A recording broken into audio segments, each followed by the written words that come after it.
Donc nous allons dans ce petit tutoriel voir comment utiliser Symbaloo, un tableau de bord qui nous permet de récupérer entre autres des flux RSS de façon à réaliser une veille.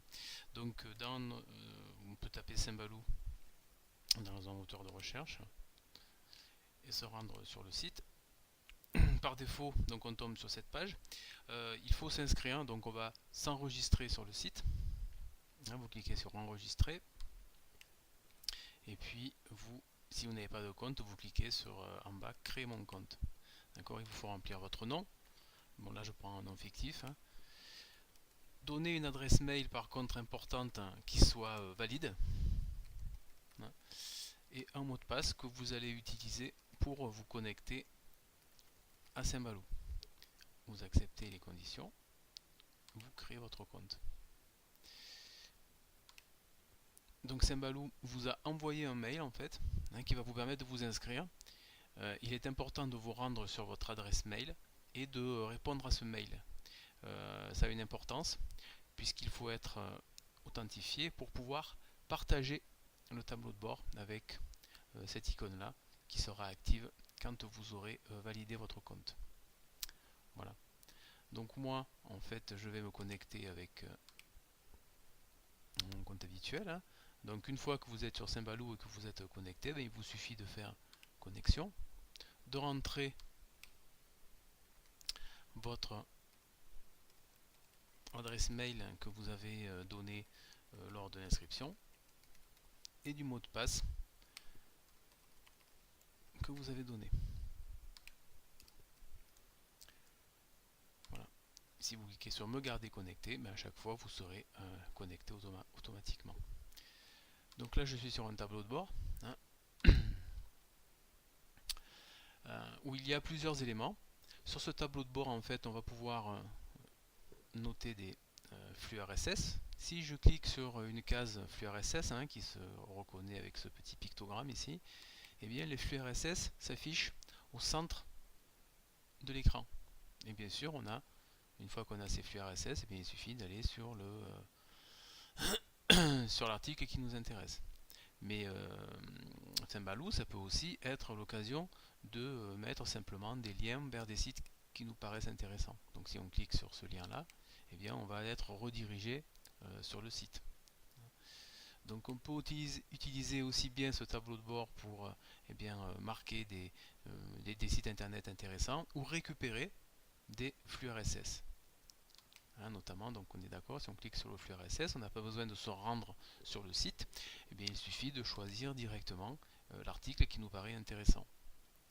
Comment faire pour créer des éléments sur ces briques? Rien de bien compliqué, il suffit de choisir une brique.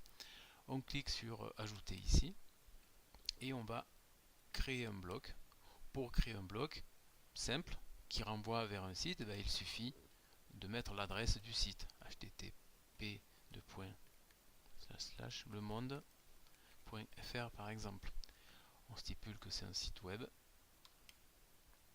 Il va retrouver le nom directement et il peut nous proposer une icône qui correspond au monde et on va enregistrer. Et donc on a cette brique qui est ici. Quand on voudra aller sur le monde, il suffira de cliquer ici. Là c'est simplement une redirection vers le site. Si je vais sur ce site du monde par exemple, il est intéressant de récupérer les flux RSS du site du monde, puisque c'est vrai que ça peut nous éviter de venir sur le site du monde et de lire tous les articles. Donc on cherche le pictogramme des flux RSS qui est ici, pour le monde en tout cas.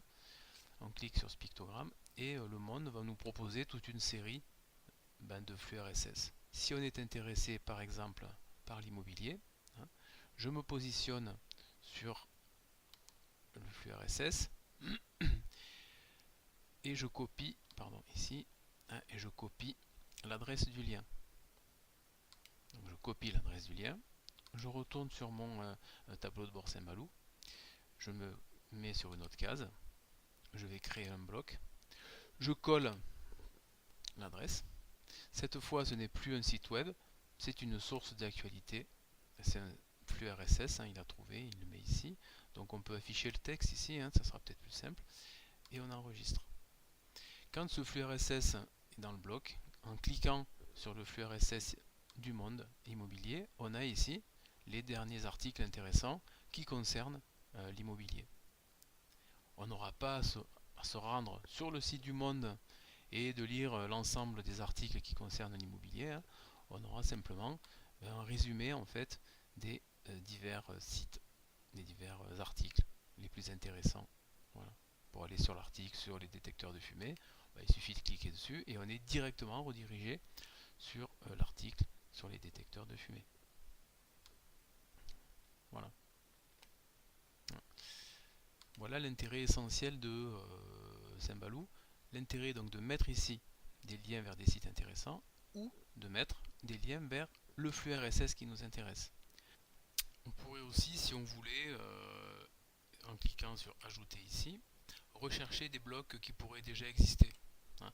Par exemple, Google, lui a déjà des outils qui existent, hein, l'agenda, donc pourquoi pas on pourrait mettre aussi l'agenda ici, hein, donc on aurait un lien direct vers notre agenda Google. Donc on peut se servir de ce tableau de bord pour se faire une boîte à outils en fait, hein, avec des flux RSS bien sûr, avec des sites, mais aussi avec des outils, par exemple le calendrier ou tout autre outil. Hein. Google par exemple propose aussi un outil que l'on va mettre ici, hein, avec une petite loupe. Si on clique sur l'outil Google de ce type là, et bien en fait ça ouvre une page dans le centre de la page. Donc il y a une multitude d'outils différents qui ont été déjà créés par Symbaloo, il suffit de les rechercher. Si je cherche page jaune par exemple, hein, il va y avoir déjà page jaune. Si je clique, si je me mets là, ça va me faire un outil pour directement trouver une information sur les pages jaunes. Voilà. Mais c'est vrai que cet outil Symbaloo, on peut essentiellement le conserver pour faire de la veille informationnelle avec les sites, avec les flux, hein.